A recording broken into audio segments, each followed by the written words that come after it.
class in this series on relationships in the Bible. Mark and I have already tested out the computer and the streaming, so it should be okay. But if it's not on your computer, email Mark at truthunity.net. And tonight, I'm anticipating there will be lots of people calling in, and the phone number for that is 816-301-6304. That number should come up on your screen round about 8 o'clock, or maybe it's there right now. A lot to cover tonight because the title of tonight's lesson is Master and Servant, and the process of knowing, loving, and serving. And as we begin our time together, I invite you to close your eyes for a moment. Acknowledge the source that is within you, in the sacred place, the secret place of the Most High, that image likeness, that Christ presence in which we live and move and have our being. One source, one infinite substance, one giver and one gift. God is that one omnipresent power that we locate within us in the silence.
And now, as we begin to return our attention to this time and this place, we remember the truth of who and what we are. A beloved child of God, entrusted with the mission of bringing forth the image likeness into this world. The Christ is who we are, and bringing it forth is the reason why we are here. And for an awareness of that truth that sets us free, we are so grateful, and we do give thanks in the name and through the power of that living, loving Christ presence. Amen. We really didn't need this fire tonight since we were blessed with 70-degree weather, but just for the sake of looks. And so, one thing that we can talk about in terms of fulfillment of relationship is to go back and look at our very first chapter of Genesis, where the image likeness was created, and then that image likeness placed in the garden of the mind. And then we can look to Revelation, where we see that tree of life that had been in the middle of the garden all along, but now in full blossoming, fully expressed, just as when you put an acorn into the ground, you are going to get an oak tree. And when that image likeness is there and planted in a fertile mind, it comes forth in due time, in divine order, fully expressed, inside and outside, all fruits freely accessible to all.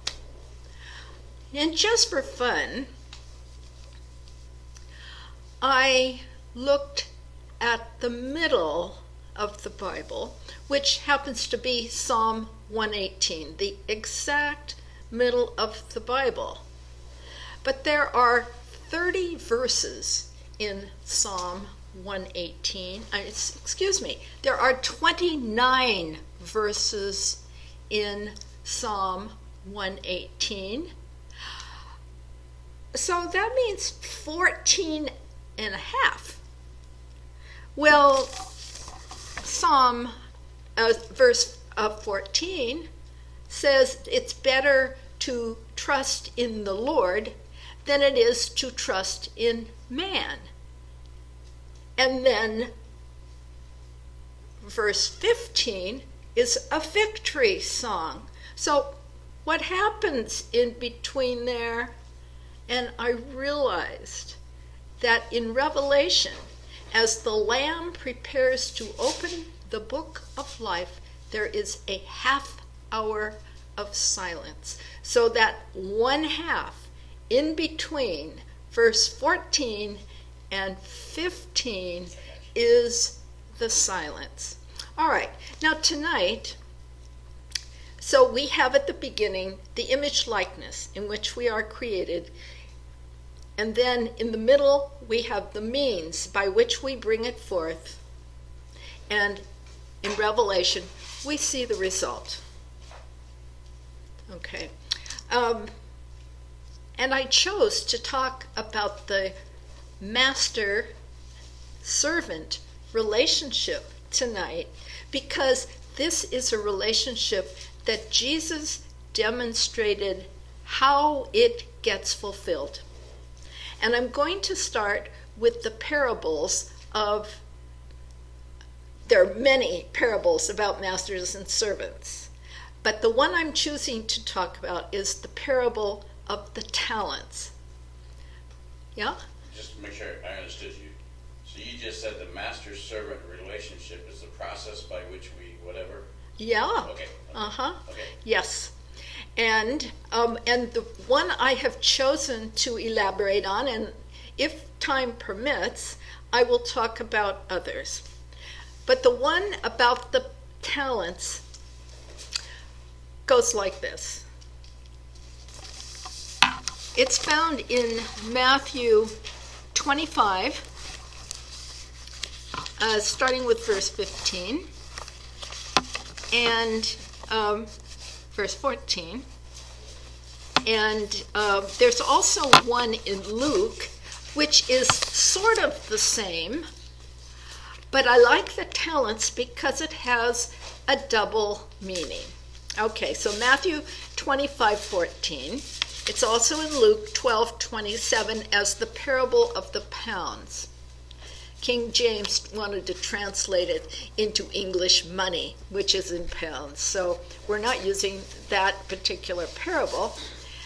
And here it goes. For it will be as when a man going on a journey called his servants and entrusted to them his property.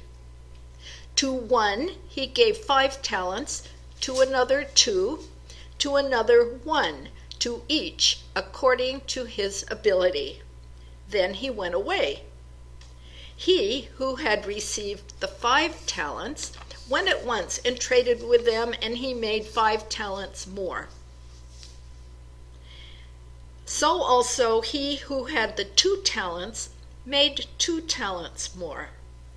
But he who had received the 1 talent went and dug in the ground and hid his master's money. Now, after a long time, the master of those servants came and settled accounts with them. And he who had received the 5 talents came forward, bringing the 5 talents more, saying, Master, you delivered to me 5 talents. Here I have made 5 talents. His master said to him, Well done, good and faithful servant. You have been faithful over a little. I will set you over much. Enter into the joy of your master. And he also, who had the 2 talents, came forward, saying, how did I lose the other page here? Oh no, here it is. Here I have made 2 talents more. His master said to him, Well done, good and faithful servant. You have been faithful over a little. I will set you over much. Enter into the joy of your master. He who had received the 1 talent came forward, saying, Master, I knew you to be a hard man, reaping where you did not sow, and gathering where you did not winnow. So I was afraid, and I went and hid your talent in the ground. Here you have what is yours. But his master answered him, You wicked and slothful servant, you knew that I reap where I have not sowed, and gather where I have not winnowed. Then you ought to have invested my money with the bankers, and at my coming I should have received what was my own with interest. So take the talent from him and give it to him who has the 10 talents.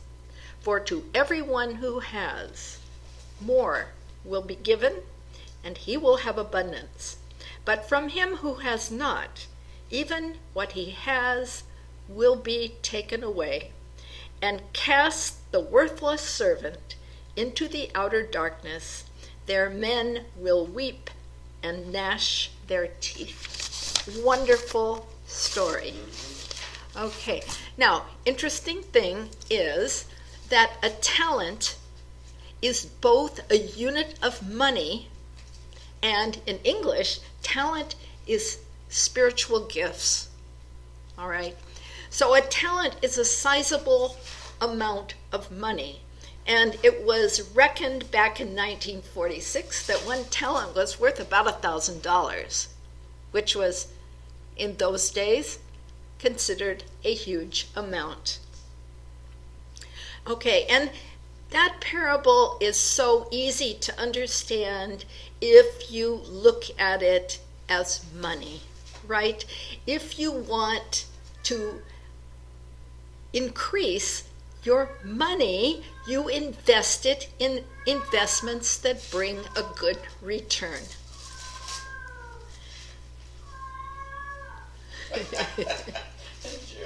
Jerry, yes, Jerry. So if you invest your money, you invest it in something that brings a good return, do you not? You don't invest in something that brings you back nothing. And if you took your money and you hid it under your mattress, then nothing would be done with it. Okay, the first two servants, look at what they did. They trusted their master. They showed an investment in faith, and for us that would mean time, energy, and attention on what is our gift. What is our special gift? It behooves one to find that out. Because look what the reward is if you use your gift to the fullest. The one who was given 5 talents increased it, he doubled it. The reward was, according to the text, joy. You enter into the joy of the master, fulfillment, peace of mind, just joy overflowing. And if you are using your gift, you know that to be the truth. Yeah, I never noticed this before, but it's so profoundly simple. You know, the joy of the master was their progress. Was their progress. Exactly right. Now, the one who buried his talent did so out of fear. We all have a special gift, but what if you don't believe that you have a special gift? What if you don't believe you have anything to offer to uplift the world? What if you doubt your own capabilities? And at some point, maybe we start out that way. But how could we doubt that if we're made in the image, likeness of God? If we give our special gift, we are giving fully of ourselves. Remember the widow's mite. She gave fully of all that she had, right? So out of fear, what happens actually is this. It usually comes from a feeling of unworthiness, of not knowing that we're made in the image, likeness of God.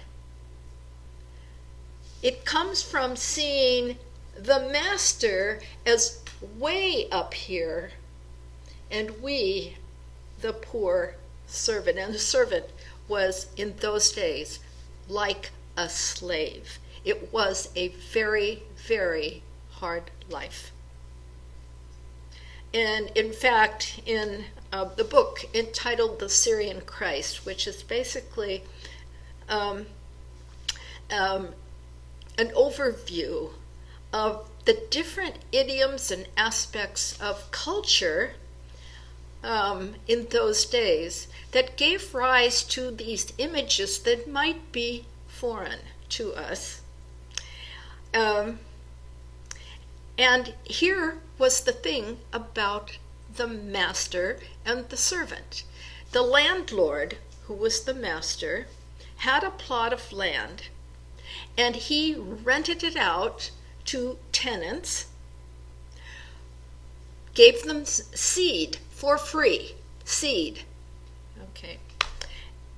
And the agreement was that 1/3 of the harvest would come back to him. So the more productive you were, the more of a reward you got. Okay, so in the Syrian Christ, I was just reading today how if the master asks you, do you have enough to do, or is the work too hard? The response would be, oh no, nothing is too hard. I'm idle, I need more work to do.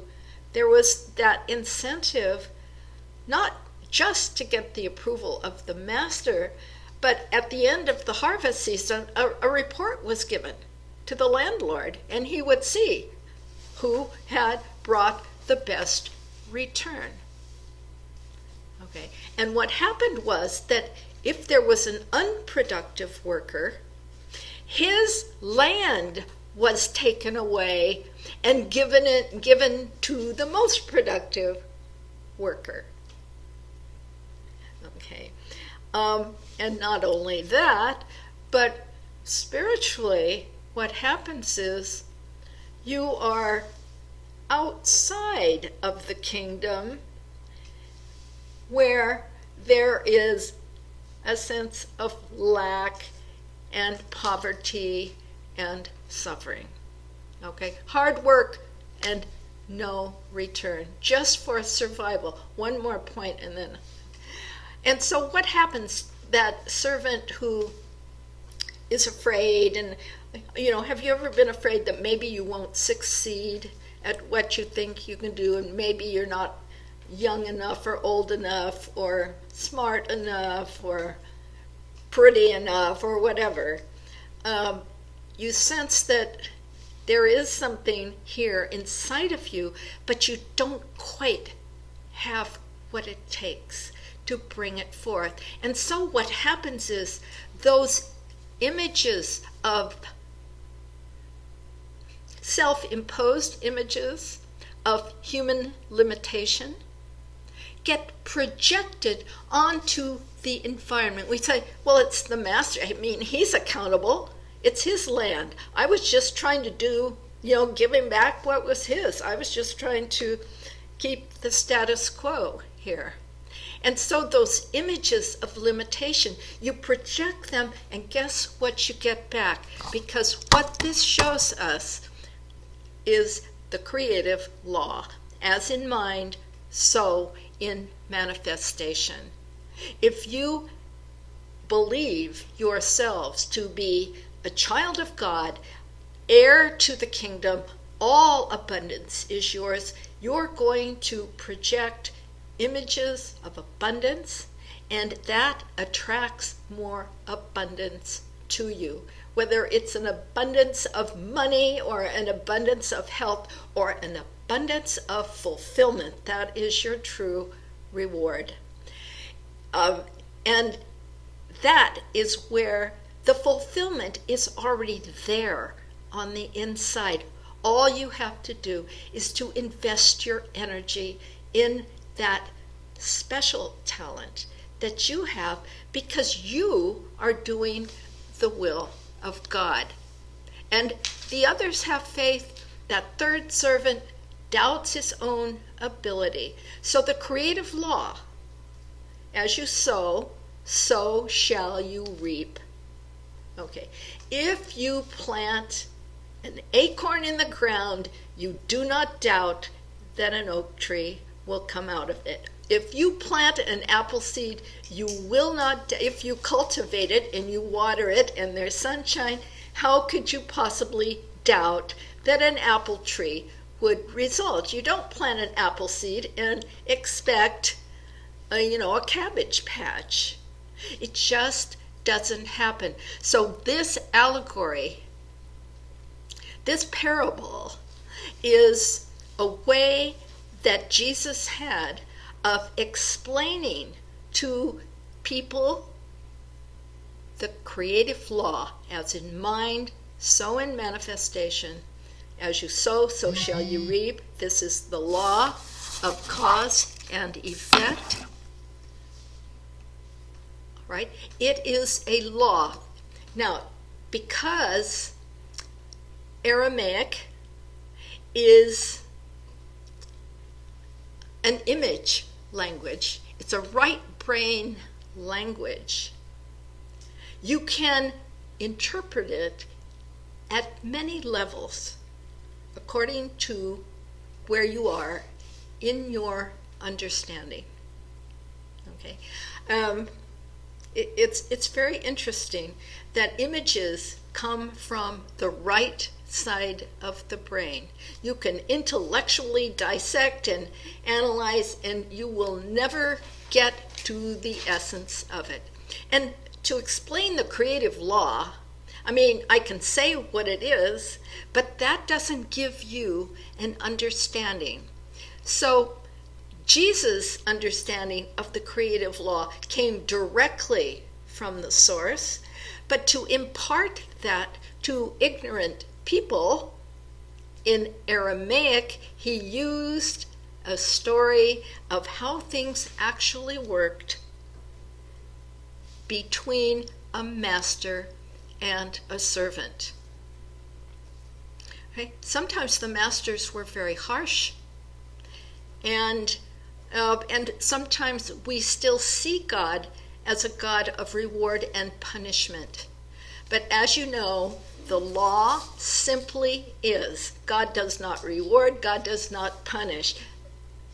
As Eric Butterworth says, you are not punished you are not punished for your sins, you are punished by them.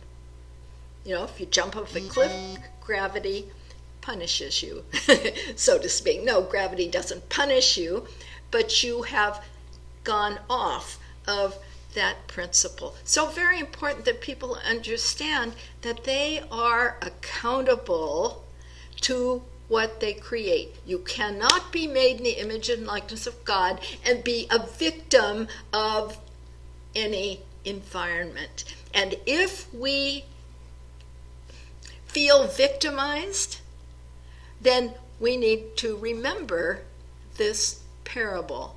And then if we give any interpretation to this parable other than an understanding that supports this, then your interpretation is outside of the parameters of what the essence is. Okay, so if anyone has questions later on, you want to ask one right now about this? Well, I just made some observations that are just real parallel. Because when I was reading about the guy who had the 1 talent, yes, and you could see like a triangle of failure. Number 1, he discerned his master erroneously. yes, He said he's a hard man, and these other guys understood. No, he just wants us all to do well.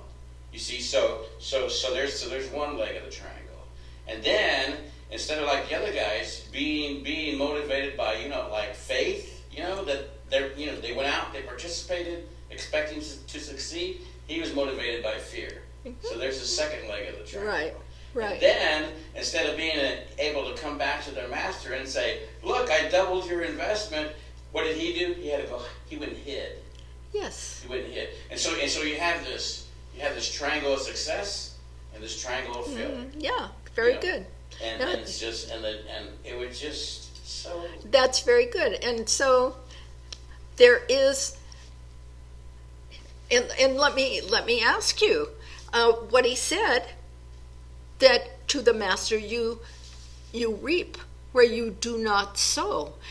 Do we always reap from where we sow? Oh gosh, no. No, absolutely not.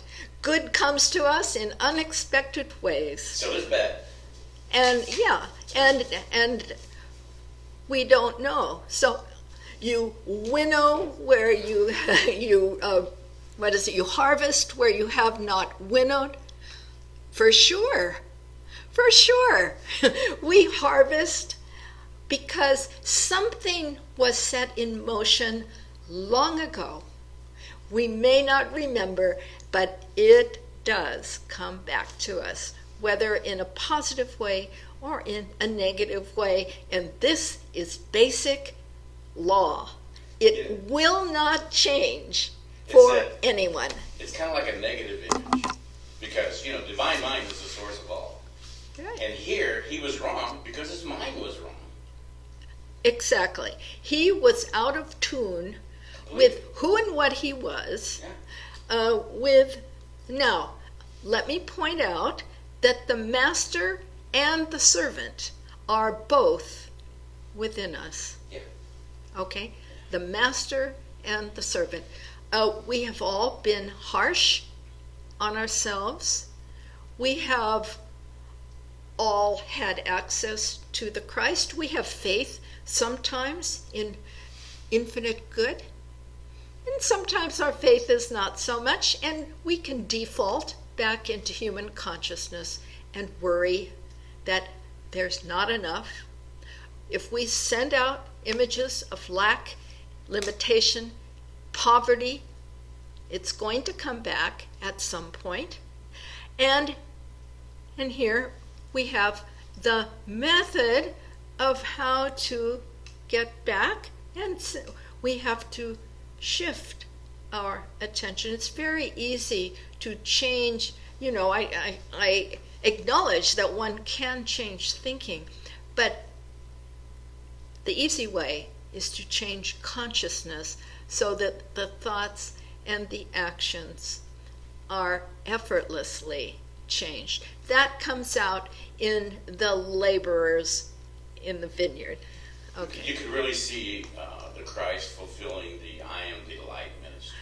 Absolutely. Because the important thing here is simply the process. This is the process. The process. This is how it works. This is the law. This is how it works. And as I said, it's a similar story in Luke, but because it's pounds, it makes it sound kind of like money. Only about money. And I think it's more important that we understand it as spiritual gifts, because so many people are unfulfilled because they're doing work that is not really theirs to do.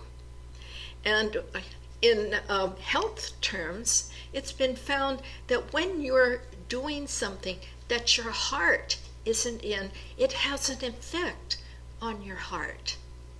It hurts your heart, because your heart knows that there is something that it longs to do. And if you are not doing it, but you're like you've bought in to the worldly notion that the purpose of work is to make money, you are asking for a conflict that need not be there. So the servant wasn't in jeopardy of losing his gift so much as the opportunity to use his gift. If you don't use your gift, you are functionally not using it. It's kind of like your muscles. If you don't exercise your muscles, they... Well, that was my question earlier. What I was thinking about earlier is can you lose your gift? Well, it's still there in seed form. That's why I'm saying you can change, and you can change. The potential is always there, but if you don't water the seed, what happens? Yeah. Nothing. It doesn't grow. So de facto, you lose your gift, and someone else will do, because there's always someone else wwho can. You deprive yourself of the abundant life. Yes, exactly. It's always there. And Jesus said, I came that you may have life and have it abundantly. Okay. Now, we're going to, let's see. Oh, we've still got time. The laborer in the vineyards is slightly different. The fruits of the vine were considered like the richest gifts, the grapes, all right, wine, the gift of life, and the vineyard belonged to Jehovah. Okay, so there was actually only one laborer who made an agreement with the owner of the vineyard, and he agreed to work for 1 denarius a day. Now this is like we would say minimum wage, all right, below subsistence, all right. He worked all day, all right. He worked all day and he got his denarius. That's what he bargained for. The other workers, there were a whole bunch of other workers, and they came out. The first worker, they count time, by the way, as the first hour is 6 in the morning. The third hour is 9 in the morning. Okay? The 6th hour is high noon. And the 9th hour is 3 in the afternoon. All right? So you can see that's how, when they talk about the 3rd hour and the 6th hour and the 9th hour, and the 11th hour is 5. Okay. So the 11th hour, and we use this in our vocabulary, the 11th hour, you get in under the wire. And that's what it means here. It doesn't matter when you change your mind. It doesn't matter if you change at the last minute, you get the same fulfillment. If you started meditating yesterday, you would get the same fulfillment as the guy who started out in the morning. Okay, so the easy way is to go into the silence and have that work be effortless, because God's work is effortless. But if you feel like, okay, I have to have a contract, I have to have a salary, and then you work hard and long all day long, okay, that's the difference. You can work in an effortless way.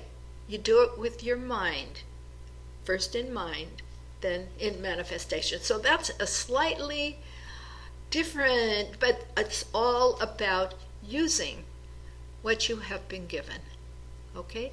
Emily Cady says, more light comes to us in accordance to how we use the light we already have. Okay? And so the question, am I using the light that is within me to the highest way that I can, given what gifts I have been given? And everyone has different gifts. And I don't think the 5 and the 2 has to do so much with like amounts of money, but it has to do with a variety of gifts. It's just like saying, here's the heart's job and here's the liver's job, you know, and it's not like they're different. But in the kingdom of God,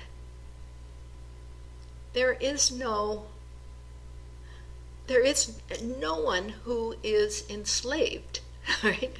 Everyone is equal in the sight of God. So how can there be victims or victimizers? You know, we are all, once we realize that I am one with God, we can't then go back and say, oh, poor me, because look at what happened and I had a horrible childhood. Yeah, okay. Question? You know, and I saw opportunity in this passage too. It's not so much, it's that everybody got an opportunity to work. Yeah, yeah. And in the other parable, everybody had an opportunity to progress. That's right. You know, it's all about opportunity. It's and all about seeing opportunity. There are opportunities at every moment if we have the eyes to see and if we have the ears to hear. And this, I don't know so much that you can go directly from this parable to this stuff, but it led me to believe that it's like they all had the same payment, and all of our payment is the same. It's to express our Christ. That's right. Fulfillment is the same. Yeah. Okay. Yeah. The feeling That's of what you said to me. yeah. Yeah. The fulfillment. So, and there's also a parable about the doorkeeper. Okay, the doorkeeper. We have to be vigilant because sometimes the master would stay very long at these wedding feasts because they would go on and on and on and on, and the doorkeeper had to stay vigilant because he didn't know when the master was coming home. Okay, and it's like, stay awake. This reminded me of the Garden of Gethsemane when the disciples fell asleep when Jesus had told them to stay awake. And Jesus said, I am the door. I am the door of the sheep. Remember that diagram? I was looking for it just before showtime here. I couldn't put my hands on it. But when you close the door to the outside world, those divine ideas come in, go down into the subconscious, clear things out, and then they become conscious. You say, yes, I am the door. I am the bread of life. I am the Christ. All right. You know, I thought was fun about this is that it is, this whole allegory, the whole scripture is about our own self-evolution, our own conscious evolution. And so, and every person is a part of this. Yes. And so there's a part of us that has to always be the doorkeeper, right? Always Always the doorkeeper. Always be a doorkeeper. Our brother's keeper. Yeah, no matter what's going on outside, no matter what's going inside. That's right. There's a job. Always vigilant. Has to Have to stay awake. Yeah. And that's why we go into the silence so that we can be awake. Yeah. Rocco Errico calls meditation setting a trap to catch the thoughts of God. All right, setting a trap. What do you have to be if you want to catch something? You have to be very still. You have to be very alert. And that is the door. And you have to be the doorkeeper. You have to be the doorkeeper. You know, you mentioned about the article that you read earlier about how it explained how the landowner parted out his land and stuff. Yeah. It was the exact same article that I read in the Interpreter's Bible Dictionary today. It sounded like the exact same thing. Yeah, it was interesting. Good. She said that. Yeah. And so there are a number of articles, a number of parables that illustrate the relationship between the master and the servant. So I'm going to jump now over to the Gospel of John. And I'm going to start with a passage in John 13.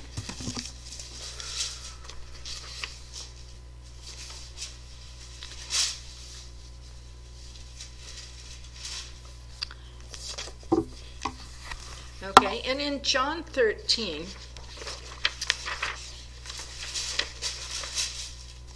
this is the time of the Last Supper.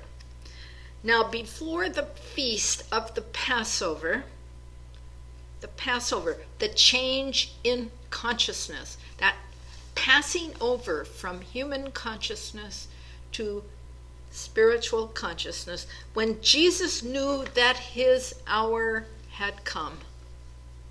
Okay, remember in the wedding at Cana, my time has not yet, my hour has not yet come.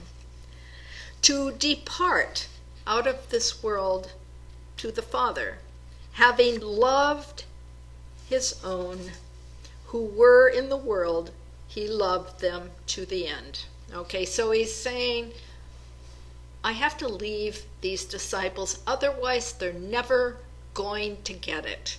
They will always look. And that's true. We are here as disciples, but we have to become apostles. And that change never comes as long as you're looking to the guru, right? To the master. And during supper, when the devil, all right, ego, when you see devil, read ego, small ego, had already put it into the heart of Judas Iscariot, Simon's son, to betray him. Jesus, knowing that the Father had given all things into his hands, and that he had come from God and was going to God, rose from supper, laid aside his garments, and girded himself, equipped himself with a towel. Then he poured water into a basin and began to wash the disciples' feet. Let me just say here, this was unthinkable. A master never washed his servants' feet. Never. I mean, that was a horror story in that culture.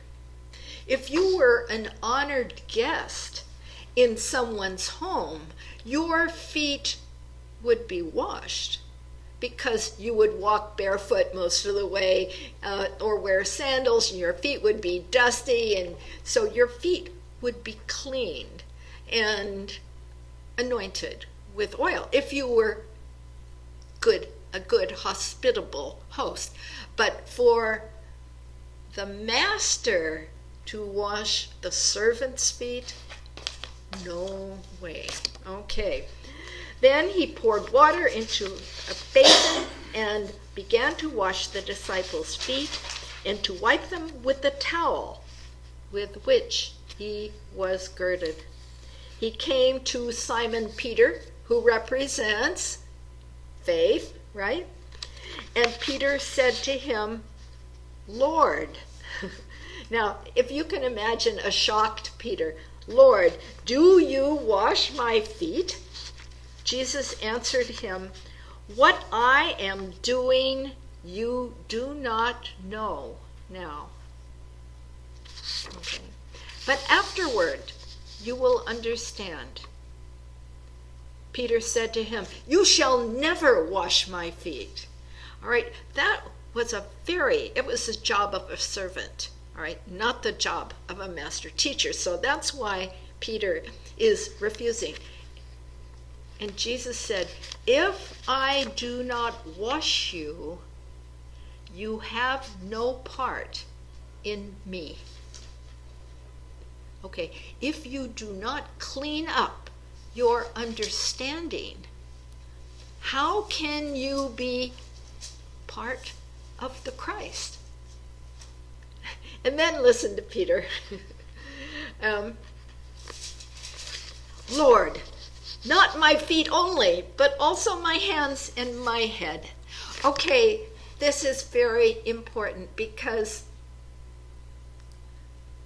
the feet are what need to be cleaned. There are points on your feet which have connections to every part of your body. So if you wash the feet, you've taken care of the entire body. This is what Jesus is saying. But what Peter wants is, he wants the master to do hands. Hands are action. The master's not going to do your hands, your organs of action, and your head. Even the master cannot do the work for you. Can't clean up your thinking, can't clean up your attitudes. That's the work of the soul. So then what's his purpose there then? Washing the feet? Of cleansing the understanding. If we have an understanding of how the law works, that's what we need to have. Then our consciousness of God and truth, then will align our thinking and action to be in tune with that new understanding. So we have to let go of that human understanding. Feet have contact with the earth, okay? Human understanding. That has to be cleansed, so that the Christ within us can use the free will to choose the thinking and the action that is in tune with that cleansed understanding. Okay? Because you know that law that we just talked about, to those who have more shall be given, and to those who have not, even what they have shall be taken away. All right. Now, to one in human understanding, I guess if you have dealings with your bank, you might understand it that if you don't have enough money in your checking account, yeah, even what you do have is going to be taken away. You get charged. But if you don't use what you have been given to use, even that is taken away. But you will get more and more and more fulfillment if you use. Okay, so that is the law. But in order to change, you have to cleanse your understanding so that you understand the law. To a person in human consciousness, that doesn't make sense. That if you only have a little, it's got to be taken away. But if you have more, you get more. Help my ignorance. Okay. How do feet get connected with understanding? You stand on your feet. You stand on them. So they are a symbol. You stand on the earth with your feet. So this is an extremely humble, something a master would never do. But without that cleansing of understanding, these disciples are never going to be able to fulfill their mission, which is to carry on the work of the Christ. So I can't get away from. Okay, in Genesis 1, rule over the fish of the earth and the birds of the sea and all that kind of rule over all that stuff. That word for rule means like to tread underfoot. So if you were washing those feet that were ruling, can you make a connection there? I haven't thought about it in those terms, but it means, let me think on that one. But what does make sense to me is that you can't have dominion, the word that it usually refers to. You can't have dominion, you can't have authority until your human understanding is lifted up. Okay. And so here's what Jesus said. Why is Jesus doing this? Because the master teacher teaches best by example. Okay? All teachers teach best by example. So if you are the master of your own, you have fulfillment, and you are here. I thought I had that here, but as a minister, James Dillett Freeman, who said, what is a minister? A minister is here to empower other people. We're not here to say, look how great I am. Well, we all have a ministry responsibility. We have a ministry. Yes, we all have a ministry, but it's to serve those to whom we minister. So Jesus is showing us. But this is an allegory of ourselves. It's an allegory of ourselves. So who is the servant in ourselves? We are the servant and we are the master. Both. We are the servant and the master, and we are all aspects of self. And so there's nothing about me that's unworthy of my Christ attention. Is that how I understand that? It means that all fragments of consciousness are integrated into one whole, and you have dominion. You get to choose what you're going to give your attention to, what you are going to give energy to, what you are going to give power to. It doesn't mean that that your ego goes away. It means that little ego, your little I, becomes a big I. That's what happens. And so the balance shifts. But people live their lives with these many fragments, doing this, that, and this, and none of them related. And so when you have dominion, you are receiving guidance from the source that says, here's why you are here, here's who you are. I'm a child of God. I am here to spread my light through special gifts, and so my thoughts and actions all have to be lined up to support that truth. So I have to be humble enough to continually check my understanding. Absolutely. Yes. So you have to be humble enough and to make the changes when you see them. Okay. And then, that's not the end of the story. That's not the end of the story. Let's see. Lord, Peter said to him, Lord, did you wash my feet? Jesus said, what am I doing? You do not know. Okay. Yeah. I think we stop at 10. Now you stop at 10. Somewhere. Not okay. Okay, and then 9, yeah.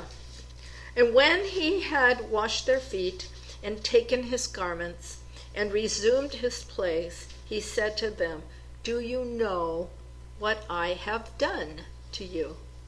You call me teacher and Lord, and you are right, for so I am. Okay, so you are teacher and Lord, have washed your feet.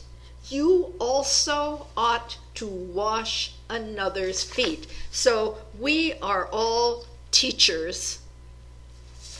Even if we're not formal teachers, we are all teachers for others. And we teach by our example.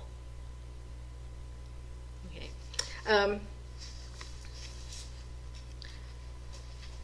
And so he says, for I have given you an example that you should also do as I have done to you. Truly, truly, I say to you, a servant is not greater than his master, nor is he who is sent greater than he who sent me. All right, the Christ is not greater than God, and the servant is not greater than the Christ. And he said, if you know these things, blessed are you if you do them. So put into practice the truth that you know. And you can continually ask yourself, am I an example of what I teach? And so we have to be vigilant. Because I know I'm not always a perfect example of what I teach. But in showing others, I am showing myself and lifting myself. Okay? So am I doing what I'm thinking? Am I just consistent within myself? Am I consistent? And the answer is not until we actually are one with that Christ mind. You've done everything there is to do, and then check and yourself. then you turn it over on the Sabbath day to the silence. All right. Blessed are you if you do them. So we be an example. Okay, now it is 8 o'clock, but I want to make one more point before I open it up, and that is found in John 15.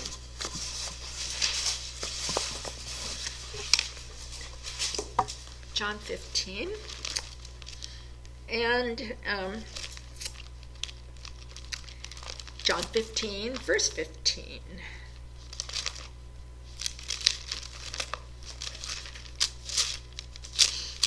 Where Jesus says,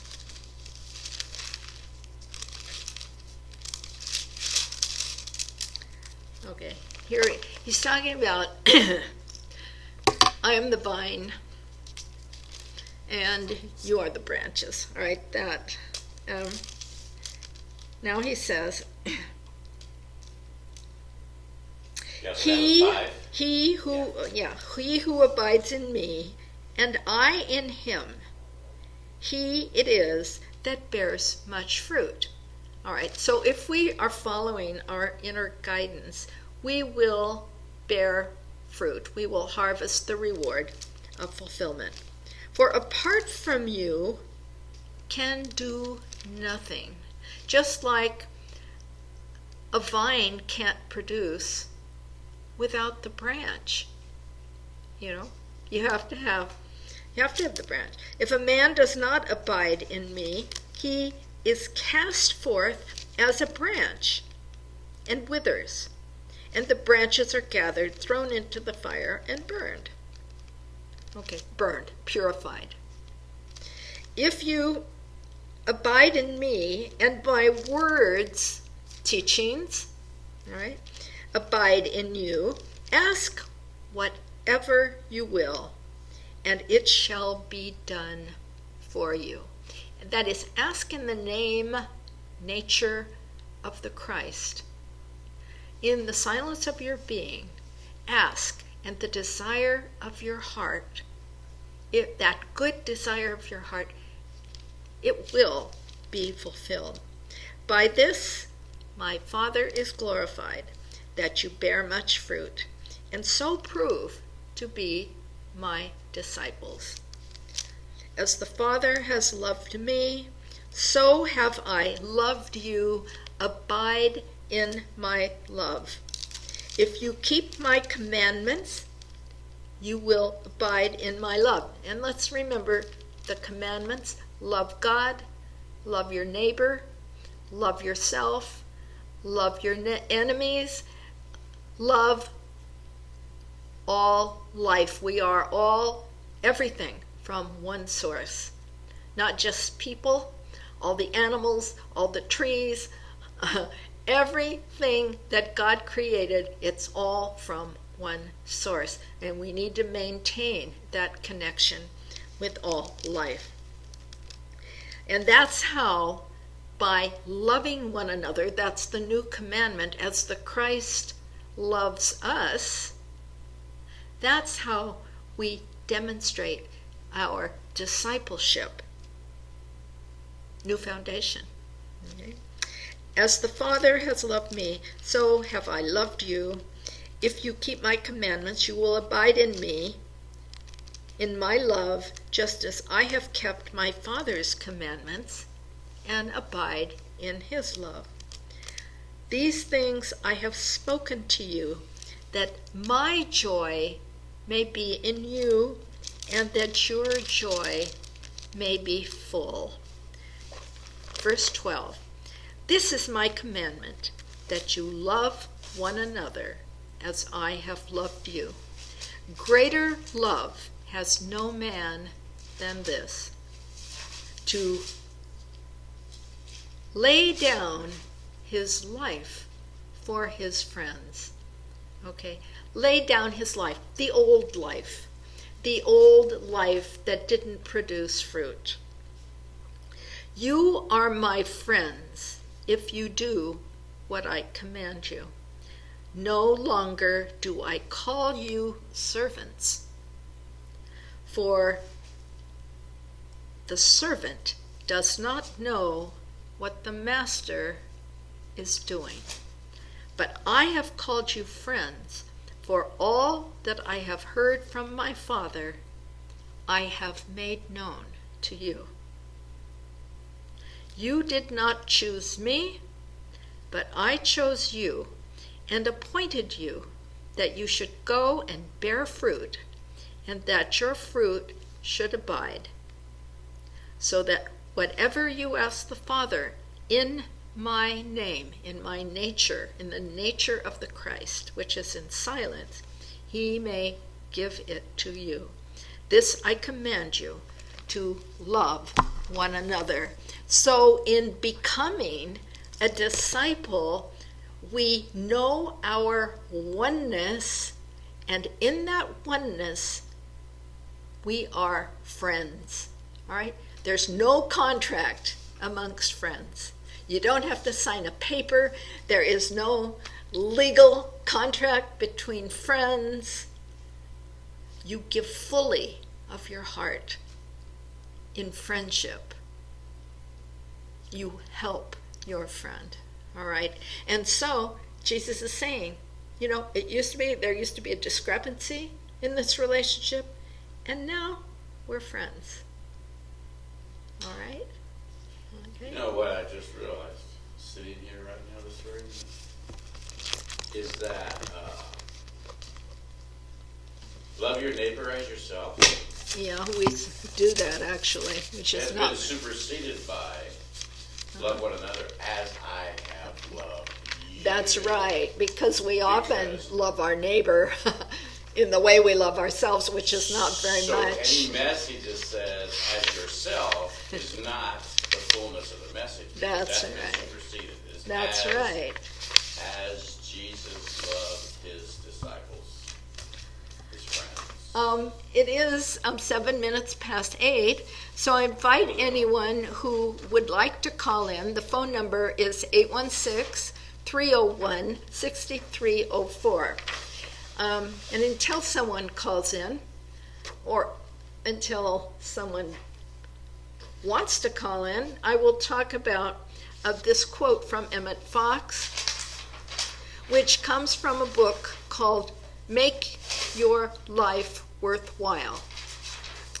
And he says, your present problem is your great opportunity. Oh, how? Is it on here? Yes. Yes, it's somewhere it says servant parables. And if you don't have it, okay, your present problem is your great opportunity. This is a lesson that I learned, as I've mentioned to this class, and as I mentioned to the class last night. The problem that I faced in wanting to be a teacher was that I was terrified of speaking in public.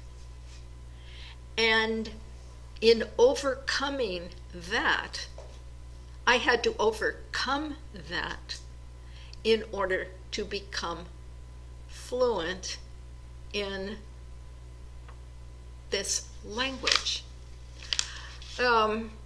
And so it lay in what I perceived as a negative. That was the source of the greatest fulfillment. So if you think of yourself as in any way deficient or limited, know that go deeper. That is an invitation to go deeper and see how that particular, what you're perceiving as a problem is an opportunity that is waiting for you to overcome. But it's also about, and that's what these parables I think talked about earlier, is that, the people that got the talents had an opportunity to grow, and the people that got hired at different parts of the day had an opportunity to grow. Mm-hmm. And so sometimes, in my experience, a lack of confidence comes from, I haven't done what I know I need to do to be prepared to do this. It's like doing my part. Mm-hmm. But you see, not even questioning my potential, but just like, did I go to work? Did I do the thing? Well, sometimes people measure their worth in how hard they work. Okay, and so the guy who made the actual contract with the owner of the vineyard for 1 denarius, at the end, he was thinking, this isn't fair. How many people do you hear say, it isn't fair? Since when is life fair or not fair, according to which perspective you're looking at? You are the one who agreed to work for subsistence wage, where you have to work hard and long and sweat. The others kind of jumped in at the last minute and said, hey, and they got paid equally, because the pay comes in the form of fulfillment and peace and joy and those qualities that you cannot earn through a salary. Well, and one more degree of metaphysics from there is that it's just a reminder.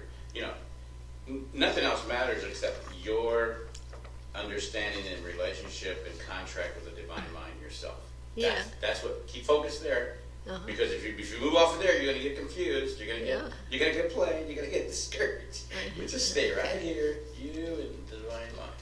Oh, yeah, and the rest of this quote, your own mind, the secret place, as Jesus called it, is the council chamber where all the arrangements and decisions for your whole life are made. Okay, remember the wedding of Cana and the surrender to the Christ mind? That is where everything is made. So it behooves us to gain dominion there so that we can arrange those thoughts and attitudes to be in alignment with. And that is where the sort of business part takes place. We are deciding to do something for this reason because it serves this purpose or not. Okay. And this is where everything is decided. It is also the drafting room where the plans for your destiny are formed a long time ago, perhaps before birth.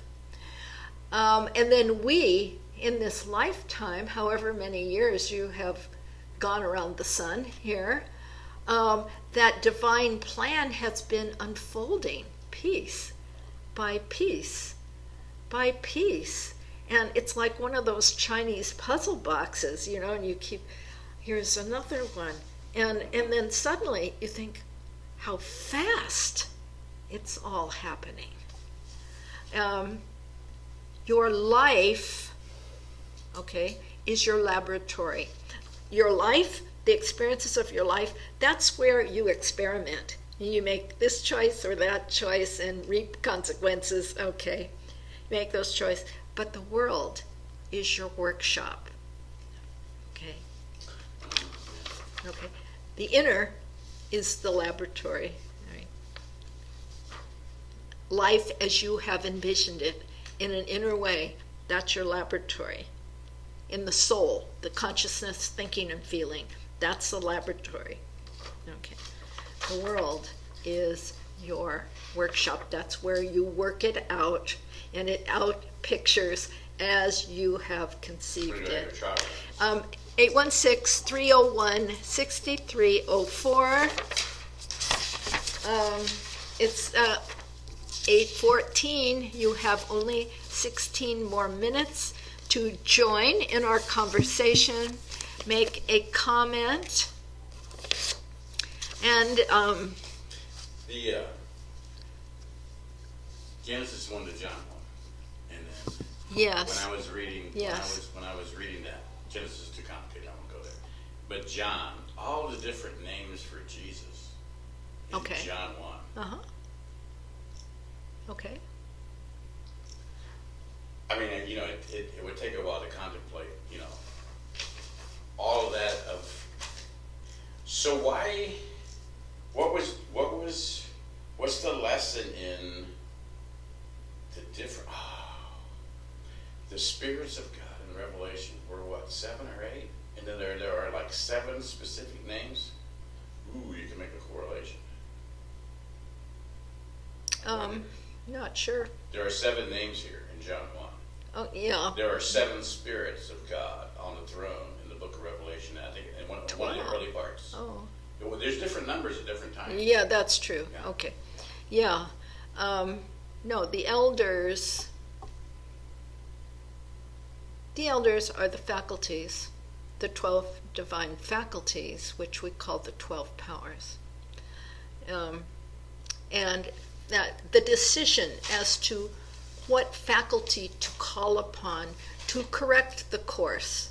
All right, so obviously the one who buried his talent in the sand needed to call upon his faculty of faith. All right, faculty of faith. That's the perceiving power of the mind.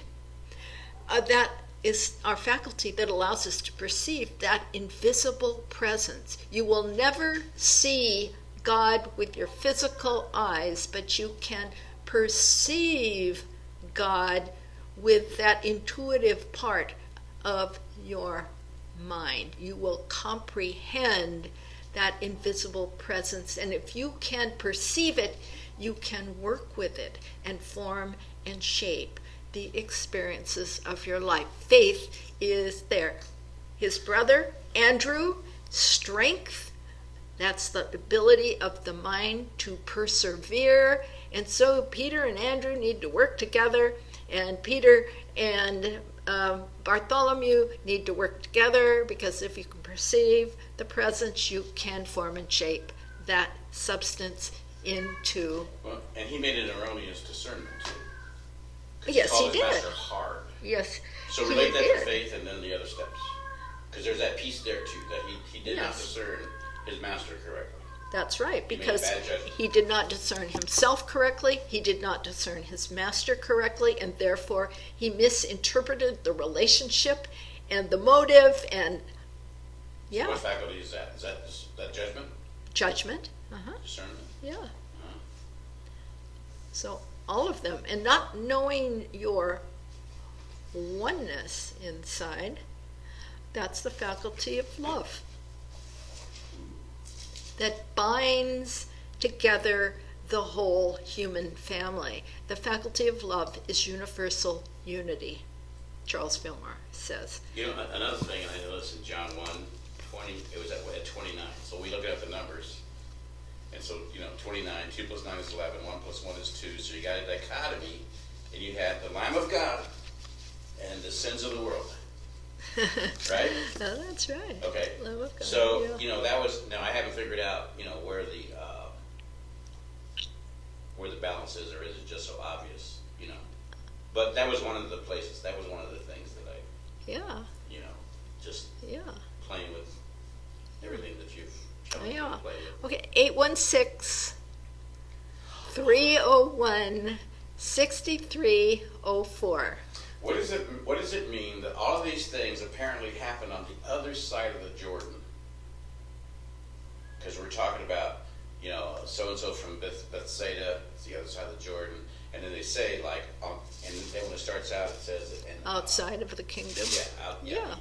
Okay. So everything here takes place the other side of the Jordan. Uh-huh. So they haven't crossed the river. They haven't, exactly. Yeah. Exactly. That's a good point. Very good point. Well, I think no one is planning on calling in tonight.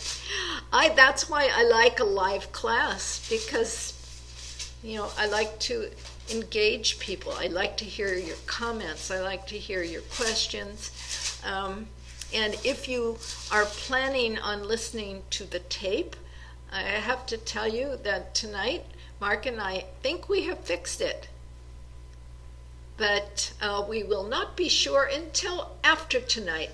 So I'm going to, at the end, I will turn off the streaming, but I'm going to leave the computer on so that the recording, keep our fingers crossed, the recording will continue to take place and be transferred into Mark's Dropbox. Okay?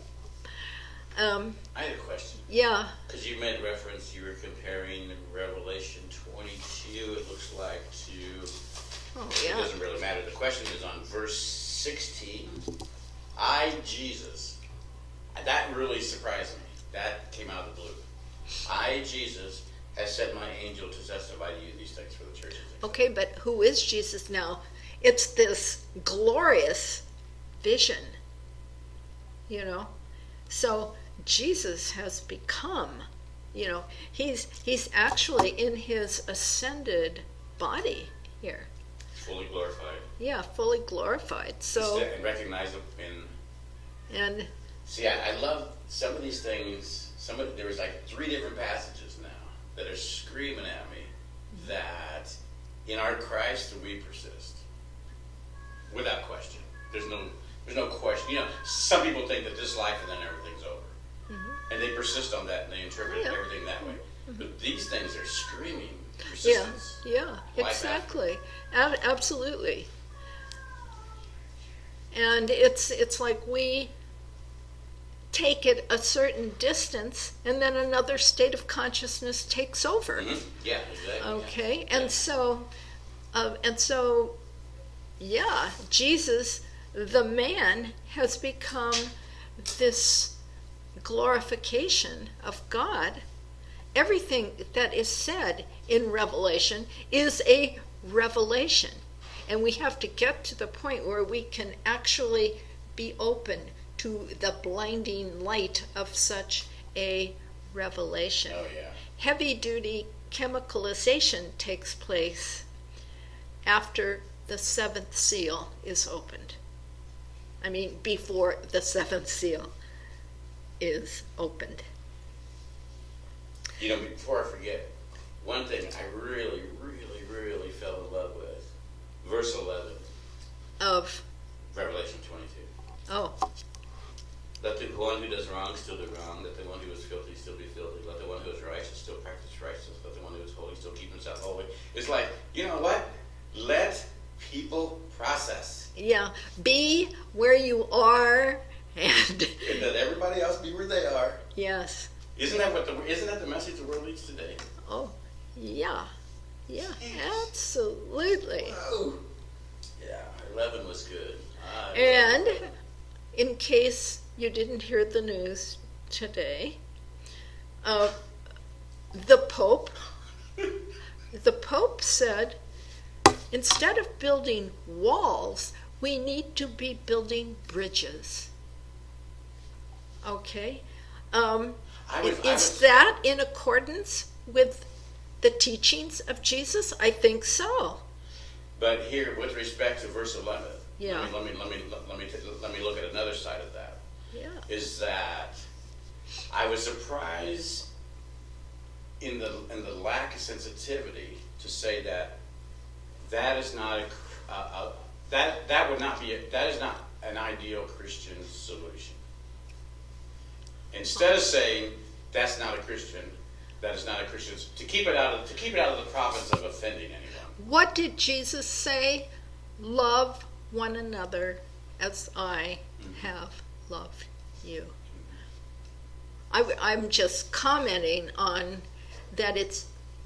It's beginning to know our connection to everything. And Jesus didn't say, love the people who think like you and hate those who don't. No, he said, love your opponent. Yeah. Pray for those who persecute you. And what did Jesus say from the cross? Forgive them, Father. For they do not what they do. And that's what this is. It's like, there's still going to be ignorance in the world. It's not like,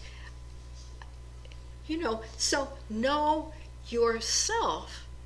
And in knowing yourself, you can help other people understand the truth about them and lift them up as well. And that's building a bridge. Yeah, I was just kind of surprised it came out as more of a decree than leaving an open door. Like, let's get together and talk about this wall. I'm not going to agree because obviously, with that. obviously he's talking to someone who needs, teaching. You see, and the only way we can ever help people who if you are in tune with the Christ, there is an appropriate way to say things, and in Aramaic, for instance, we were talking about language earlier. Aramaic, they are more concerned in their language with how you feel the message, okay? How you feel it. You know, rather than an abstract, you know, like, okay, this, and this. No, I get that. how you feel it, and it was through their hands and their imaging. It was a right brain language. Anyway, no calls. Okay, I am starting a new class in a few weeks. I will let you know, those of you who want to know. It will most likely be an overview of the Bible. And so let's take a moment to close our eyes and become still. And again, remember that we are all one in Christ. We hold to that understanding that there is no one either superior to or inferior to us in the mind of Christ. No hierarchy, no external rulers. Spiritually, we are all one. And we honor that as we share that truth with others in a non-judgmental way. And for an awareness of that truth, we are so grateful, and we give thanks to the one who showed us the way, our master teacher, Jesus Christ. Amen. And so look for the next class. If you would like to support the new foundation, you may do so. Donations are welcome. You can either go to the website or you can send a check to the address that is on my website.